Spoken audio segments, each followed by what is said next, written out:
C'est bon? Oui, c'est bon. Il y a peut-être une autre...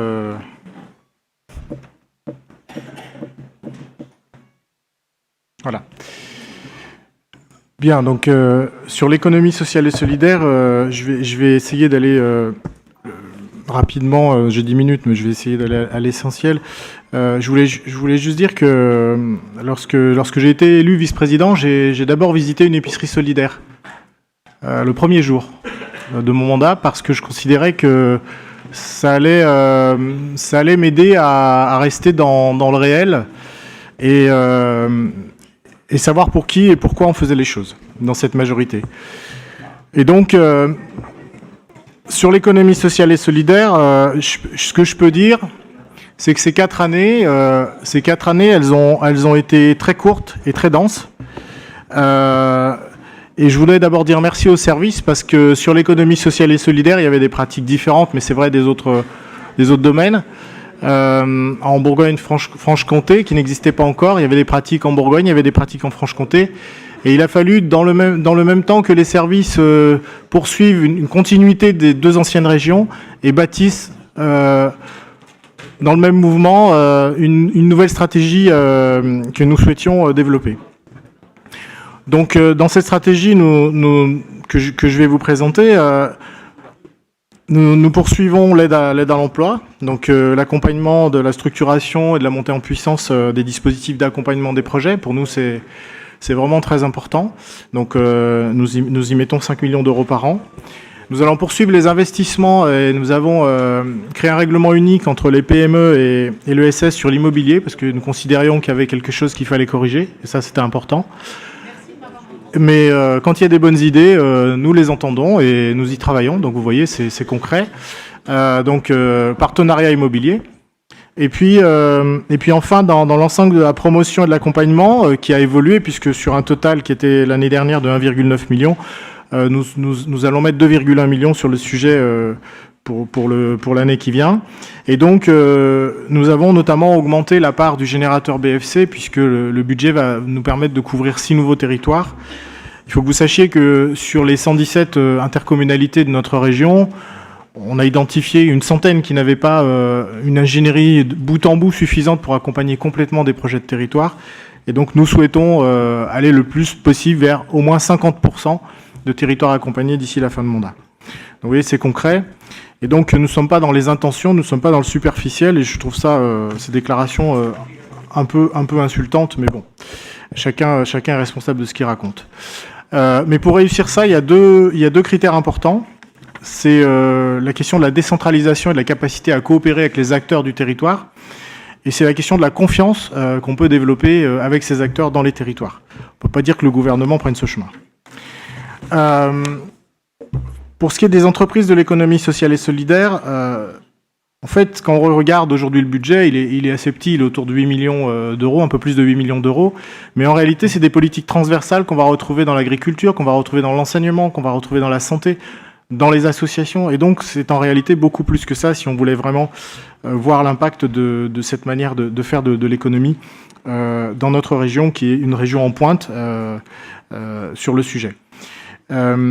Nous devons mettre en place, créer de nouvelles solutions innovantes et si on veut répondre non pas à l'adaptation au réchauffement climatique, c'est-à-dire trouver des points de fraîcheur ou des points d'eau, mais lutter contre ce réchauffement, en réalité, on doit travailler sur les questions agricoles, on vient de les voir, les questions alimentaires, parce que lorsque les agriculteurs sont touchés par le bashing, c'est parce qu'aujourd'hui, l'alimentation est en lien avec la santé et que c'est ce lien-là qui fait qu'il y a une difficulté, puisque la problématique des produits est posée.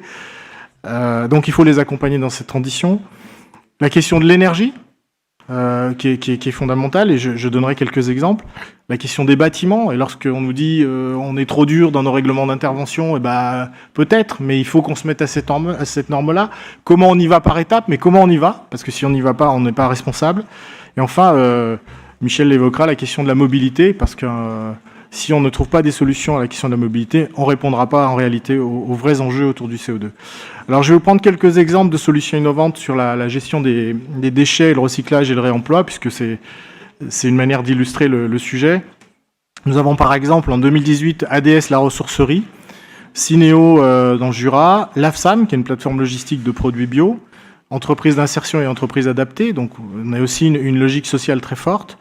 Les jardins de cocagne, le Graines, Apias, la ressourcerie, EcoCook, chantier d'insertion, Le Pont et Free. Voilà quelques exemples de projets en 2018. Et en 2019, nous avons la SARL Vélo Connect, nous avons la SIC, la base, nous avons la PIV, qui est la monnaie locale, les jardins de la Croisière et Défi 21. Alors, ce que je voulais dire aussi au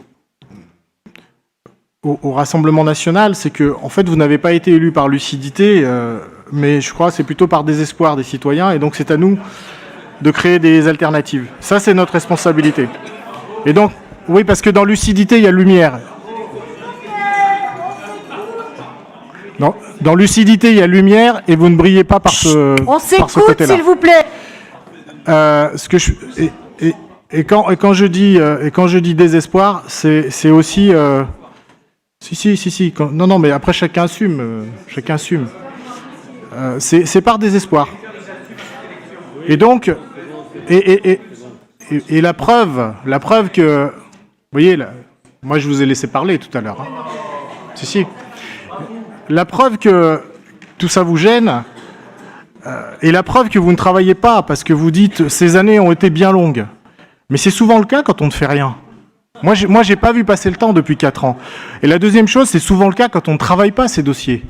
Je vais vous donner un exemple. Vous avez parlé des épiceries solidaires pour les étudiants, mais c'est quand même incroyable. Vous ne connaissez rien à rien de cette région que vous dites qu'on rêve cette région, mais vous ne connaissez rien à rien.